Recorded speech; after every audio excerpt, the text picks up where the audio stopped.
Hey guys, welcome to a special episode of An Atheist Asks. I'm Christy, and in today's episode I want to go over the second part of what is deconversion research. In the part 1 video, I went over sort of the research design of my deconversion research, the question, and how I went about it. But in today's video, what I'd like to do is to give an overview of where I'd like, how I see the research that I'm doing actually connecting with people's lives. So that might be questioning theists. It might just be people on YouTube who are interested in atheism and deconversion. I have some things that I think that are relevant for the YouTube community and the atheist community in terms of content creation, and not just on YouTube, but also people who do podcasts or do blogs or other information like that.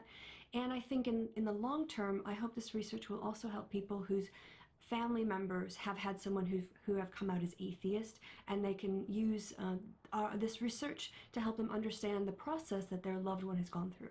So as you can see, my surroundings are a little different.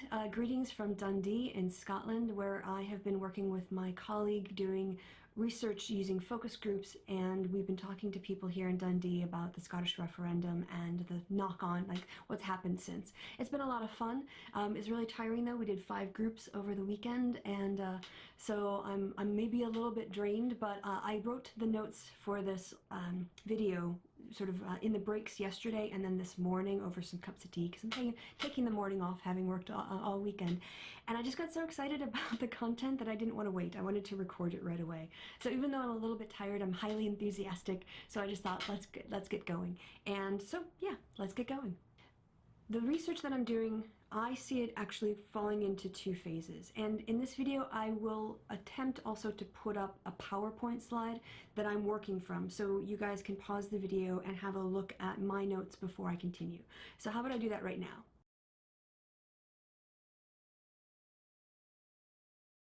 Okay, so as you can see, there's 2 parts of it. There's the deconversion research, which is the phase I'm in now, and that is where I try to systematically identify the process of deconversion.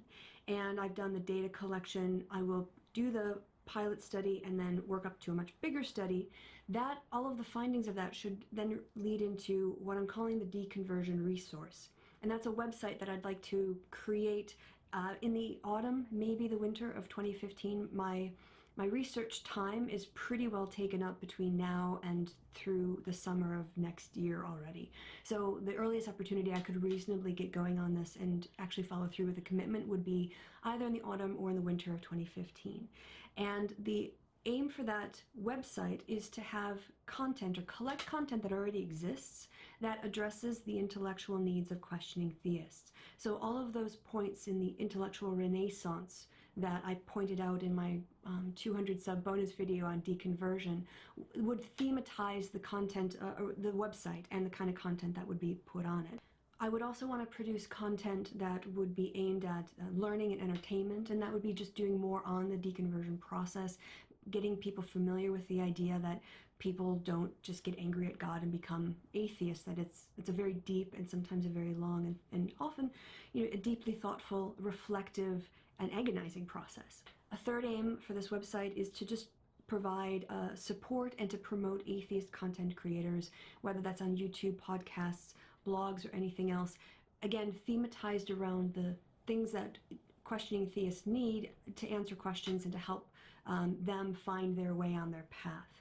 And then again, as I said, that long-term goal to be a resource for friends and family, that they could go to the deconversion resource, and there might be a video like, what do you do if your child has come out as an atheist? And then discussions from people who have had that experience and how they dealt with it.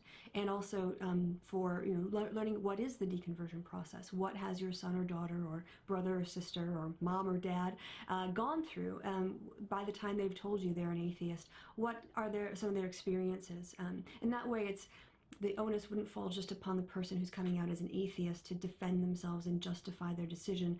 They could point to that as saying, here's something you could watch, here's a video I found, and it really helps explain what I've been through. And I'm hoping that will also ease the transition as we normalize atheism from sort of the really negative attitudes people have about atheists right now into more accepting, more normalized idea of atheists in communities just being ordinary, happy people. I think I've mentioned before that it's important to me to be able to say something specific and precise about a narrow topic. And that again guides my focus, the research question. And so in the first phase of the deconversion research, I'm interested in primarily looking at Christianity. And then once that is sort of done and established, or at least well underway, then a whole new project would start with Islam or and Judaism or New Age spirituality or anything else. Before we go any farther, why don't I show you the slide for this talk, bit of the talk.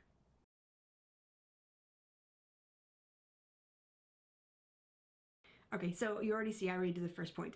So going on now to the second one. I mentioned before that the deconversion resource website, my vision of it would be thematized again by the intellectual renaissance. And that means that in terms of the content that I would be putting up, it would be primarily educational in nature. So there are a lot of great videos out there that are dealing with current events or news items and things like that. That's not entirely the focus of the deconversion resource, although once somebody found a YouTuber who is doing something, they might then go on their channel and see more of their content. But just to keep the focus on deconversion and the common problems that questioning theists have with their religions and their faith, then it's a way to narrow the content to make sure it's most relevant to people and what they need intellectually, emotionally, or morally. One of the first ideas I have for the deconversion resource website would be to start putting up things like the various atheists on YouTube who are doing book reviews, reading through books and doing critiques of them. So there's Steve Shives. I know he mentioned on his channel that his review of The Case for Christ is one that more than not people have said, I found this really helpful. A family member gave me this book and I didn't know how to answer it. Your videos really helped articulate the problems I was having, but I didn't know how to express. And so there's his series. Harry Ray's got one out now that I'm following that I really like. I've got one done by Karen Armstrong. And if there are other videos out there, if we can get a lot of this sort of engagement with Christian content and giving our refutations or our rebuttals or our counter worldviews to that, I think that's a natural place for the deconversion research to start. And then I would, also collect stuff on creationism, logic, apologetics. If you look at on my channel, there are people I support on Patreon. It's kind of those people and their content. I have wider content than just sort of educational videos, but those are the kinds of supporter or people who are creating content that I think would be really, really suitable for this website. And ultimately, the idea is to build up a website where there's not only existing content, but I'll speak about this a little bit later, original content that is specifically directed at people who are going through crises, directed at questioning theists, with connecting stories of people who've gone in that faith, maybe the same sex, maybe the same ethnicity, maybe the same age range, who have gone through that process, so that anybody could go on the website and see deconversion stories and find someone that they could connect with. And having collected those videos, the longer term goal would be to collect quite a lot of stories of people and then create a book that would be sort of a manual for deconversion. That sounds like a good idea, because I know that there's some out there now, but this would be more based on people's stories, and I'll explain a bit more about that when it's appropriate, because otherwise I'll mess up my lecture notes. So here's the slide for this talk.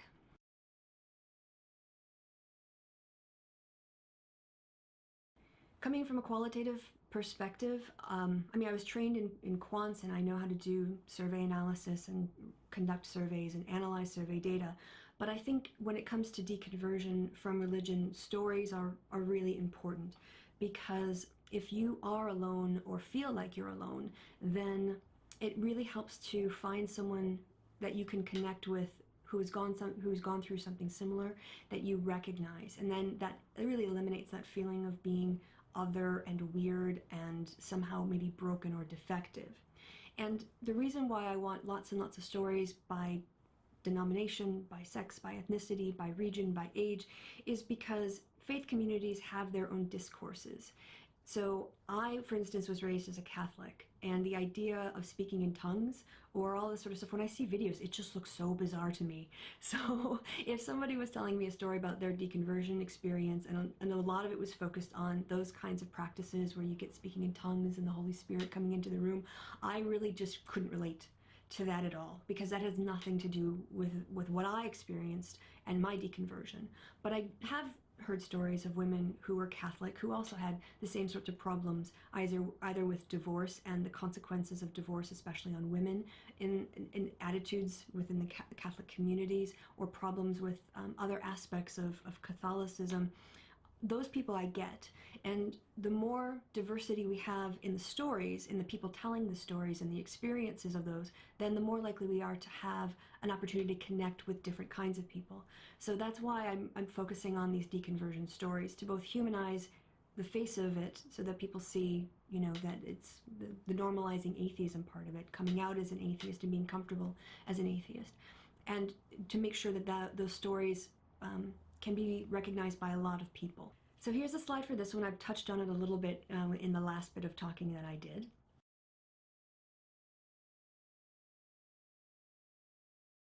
There are a lot of existing deconversion stories that have the kind of intersectionality that I was describing before. So, you know, both men and women's stories. And we know that women tend to be classified as spiritual or religious at a much higher rate than men do. So getting women who are atheists and getting their stories out there for questioning theists, I think is, you know, quite important. We need a wide diversity in terms of ethnicity. And again, this time I'm focusing on English, but eventually my goal would be to have these kinds of videos in all kinds of languages about all different types of denominations across the world.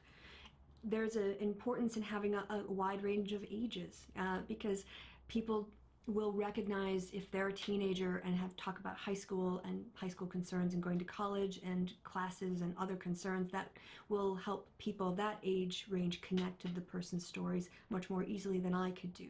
So again, it's just it's easier, I think, to make those connections when you can find people either that are like you or people you can connect to. And maybe it's a different denomination, maybe they're from a different ethnic background, but the more variety we have, I think we're just better off in terms of the kinds of people that we can reach. And I also think it's important to have representation in terms of sexual orientation. There are quite a lot of stories that I've collected of, particularly, I think there are more gay men than gay women in my data set.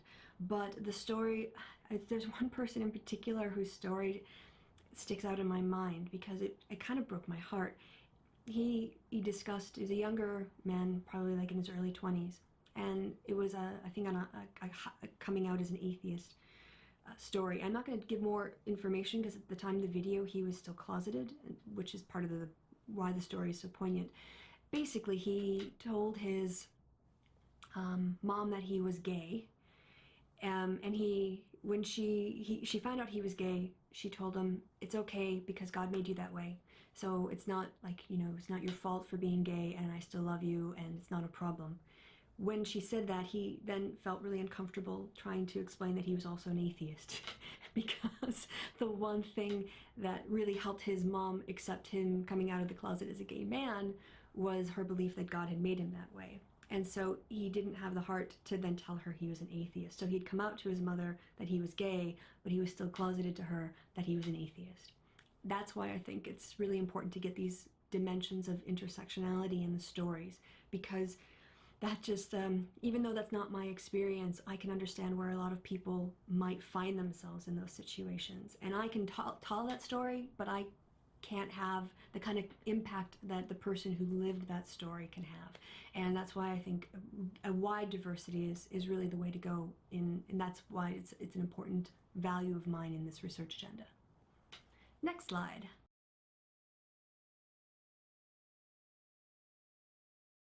So going back a little bit to the last video, I have done that initial review of the data when I was collecting it all and watching all of the videos that now form my data set. And from that, I had identified natural skeptics versus natural believers as a really important initial category of where people start in terms of how they end up as atheists. And then in addition to sort of the types of people that I've initially found, there might be more, but that was the initial sort of two categories that I saw in the data. Then there were the elements of a deconversion, which I identified in the previous video, the naive faith, that doubt and questioning, the retrenchment, the intellectual renaissance, paradigm shifts and how important they are, the concept of world collapse, where the person can no longer comfortably accept things based upon faith. And then the process I haven't spoken too much about, but that whole element of once you take away the God and the religion worldview, then you have to formulate your new sort of secular, natural worldview, and that process for new atheists and how that goes. So having done that, next slide.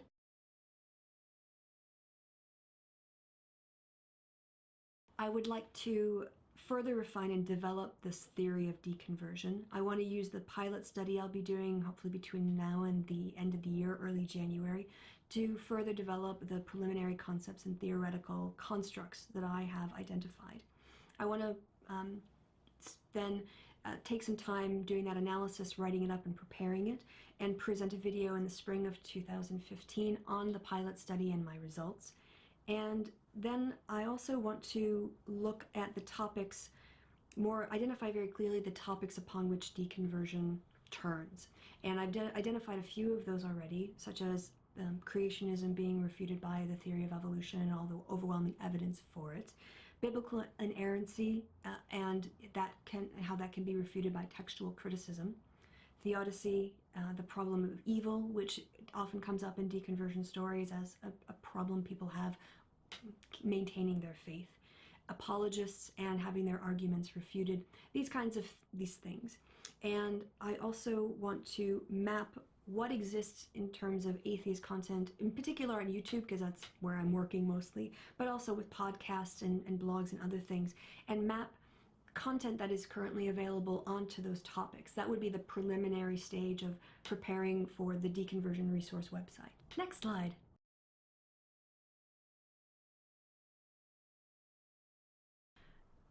Once the preliminary study, the pilot study, is done, to continue on with the research will become more demanding in terms of time and resources. That's because instead of, if I'm going to do it systematically over a large number of cases, I will have to have a lot of transcription work done. I'm working sometimes with videos that have a preliminary transcript that's done just by the computer, and it's, sometimes it depends on how fast the person is speaking, the quality of the audio, these kind of accents, how much they distinguish individual words, these kinds of things. But to do a proper analysis of, say 50, 75, or 80 people, then I'm looking at transcribing literally hundreds of pages of people's stories, and I simply can't do that in my spare time.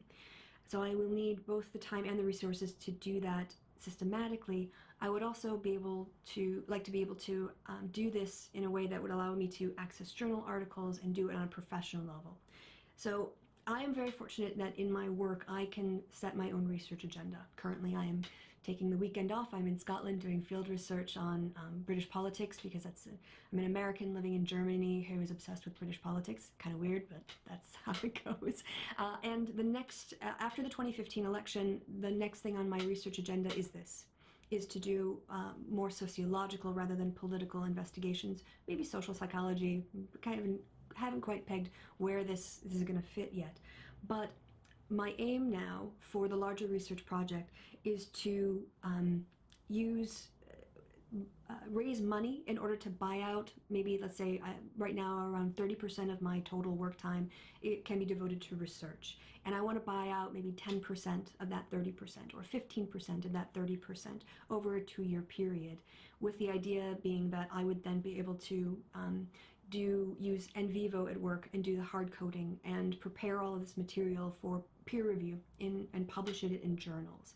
And so my idea would be, in order to fund this research sometime in late 2015, would be to start a Patreon account that would be dedicated to raising money. Maybe I'll have to do it a bit earlier, maybe in the spring. I'll need to think about that a little bit.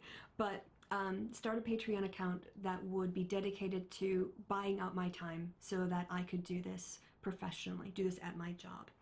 And then I would also spend some time writing grant applications to various secular, humanist, and atheist organizations, asking them if they could donate $1,000 to buy out my time in exchange for the research and maybe a report on atheism, at a conference, something like this. And this will allow me to do two things. One is to bring my professional academic knowledge to a topic that is under-researched and has a massive opening for development, investigation, and and filling a gap in our knowledge of how people go from faith into atheism. And do all the things that they want me to do at work, get the peer-reviewed journals in, bring in a little bit of money to fund my time, because that's a part of the game now. And then my activist work would still be done in my personal time. So on my channel, I would be informed by the things that I would be doing professionally and using that in my personal time and on my personal YouTube account in an activist way. So on weekends and things like that. So that is my long-term goal for this research. And initially, I think when I have more time, I will develop probably like a 2, maybe a 3-year research funding proposal, and I'll do a video on that explaining how much things cost and how much I need to raise and why things cost the way they do and when the money needs to would need to be put in, these kinds of things. So that is my goal in terms of making sure that that this is really high quality stuff, very rigorous, very precise, very reliable, evidence-based, data-based, and says very specific things about narrow categories, so that we can be quite confident that the things that we're observing in the data are reflected in what people are actually going through in the world. And the best way for me to do that is to not just do it at night when I get home from work or on the weekends when I'm battling being tired, but actually to have 4 hours on a Friday where I can sit and just go through the transcripts and do the coding and do that as my job. That would be, for me, really amazing, and I would be doing it so that it would be going out to the atheist community for you guys to use, putting it out there for the peer review community to raise awareness of atheism and the deconversion process on a professional academic level. So I think it sounds fun and cool. I hope you guys do too. Next slide.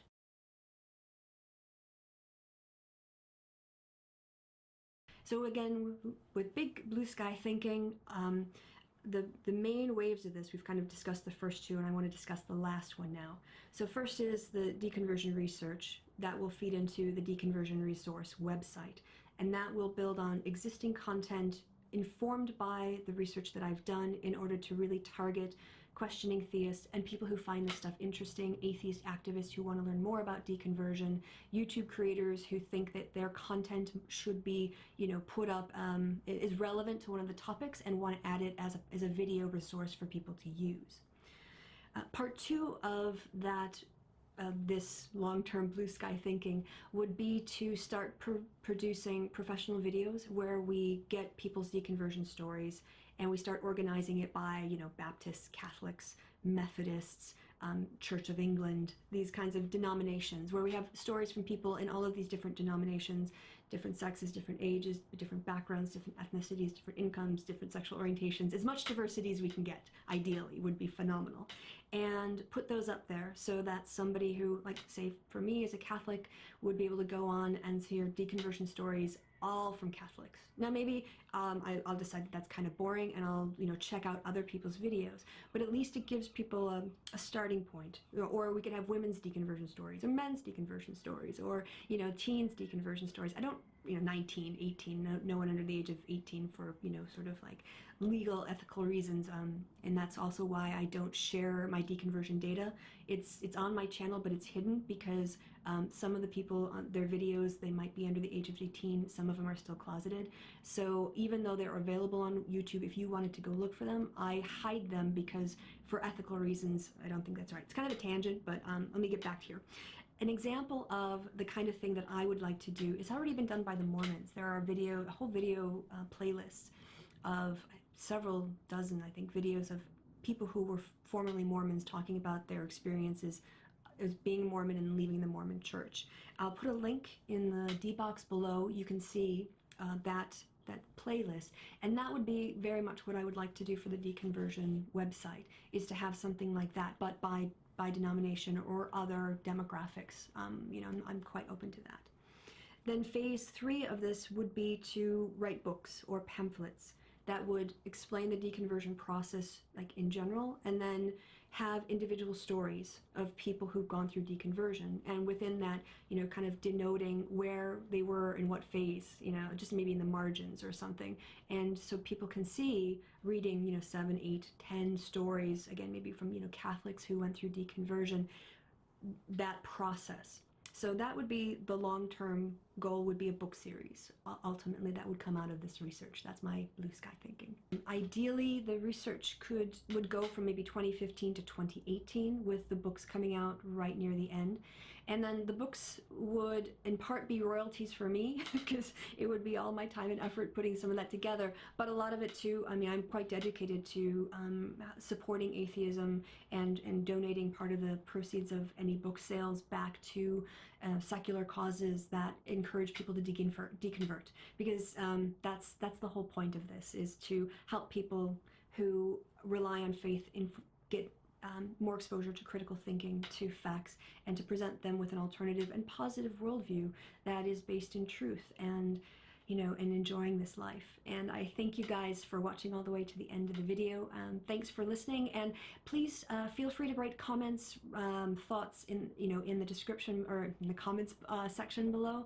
I'm really interested in how you guys are reacting to this, and if you have ideas about other things I could do, or suggestions for possible other content creators that I should look into. So I have been Christy, and from Dundee, thank you so much for watching. You've been awesome. This has been an Atheist Asks, and I will do another one of an Atheist Asks in January of 2015. So see you in the new year, and then otherwise I'll check you guys out on a different Atheist Reads. And I'm toying with the idea of doing something around the new year, the 12 Days of Christy. Little short videos, not these sort of 20-minute ones that take a lot of time to prepare and a lot of time to edit and a lot of time to produce. Maybe little shorter ones, just 12 little videos. I haven't decided yet on what they would be like, but I just like the idea of playing on the 12 Days of Christmas with the 12 Days of Christy. So I'll come up with what I think it might be entertaining videos, and I'll check you guys out then. Bye.